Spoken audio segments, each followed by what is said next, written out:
Man United players panicking about Erik Ten Hag appointment and bombard Donny van de Beek. Some Manchester United players are worried about Erik Ten Hag taking charge and have bombarded Donny van de Beek for information, according to reports. The 24-year-old previously played under his fellow Dutchman at Ajax.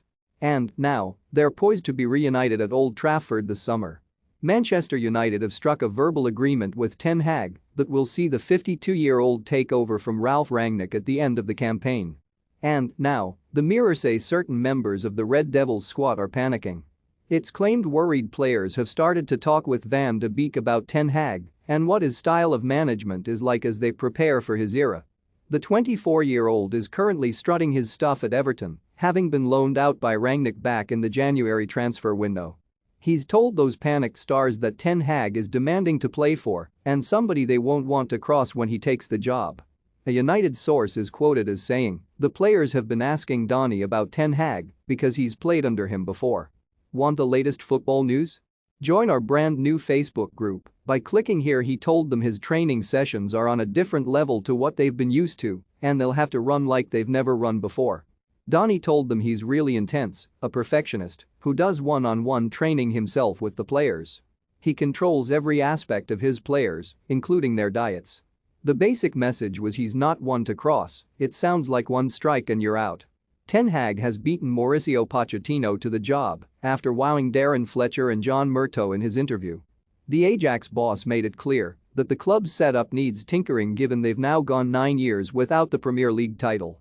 Don't miss Ronaldo has hinted at what he wants as Man United. Ten Hag Anthony comments suggest Ten Hag reunion at Man United is possible. Man United's best eye for next season. If Ten Hag signs 3 players, he told them his training sessions are on a different level to what they've been used to and they'll have to run like they've never run before. Donny told them he's really intense, a perfectionist, who does one-on-one training himself with the players. He controls every aspect of his players, including their diets. The basic message was he's not one to cross, it sounds like one strike and you're out. Ten Hag has beaten Mauricio Pochettino to the job after wowing Darren Fletcher and John Murtough in his interview. The Ajax boss made it clear that the club's setup needs tinkering given they've now gone 9 years without the Premier League title. And Ten Hag has also taken aim at their recruitment, with over £1 billion splurged since Sir Alex Ferguson's retirement in 2013. Van de Beek is said to be hopeful he can resurrect his United career when he's reunited with his former Ajax boss. And what ultimately happens remains to be seen.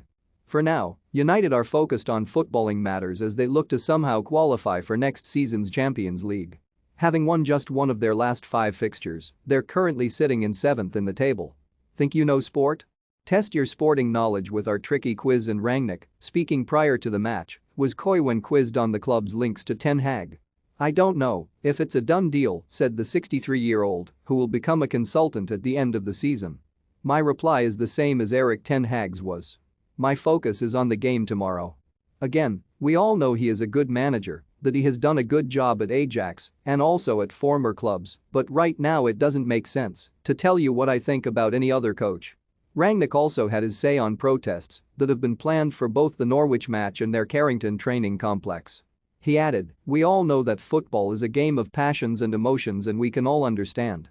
I can understand the supporters being disappointed about where we stand in the table in the performance against Everton. I still believe our supporters are one of the best, if not the best in England, as long as they do the protest in a peaceful way and as long as they still support the team in the stadium. They have the right to express their opinion. Emotionally, I can understand them being disappointed.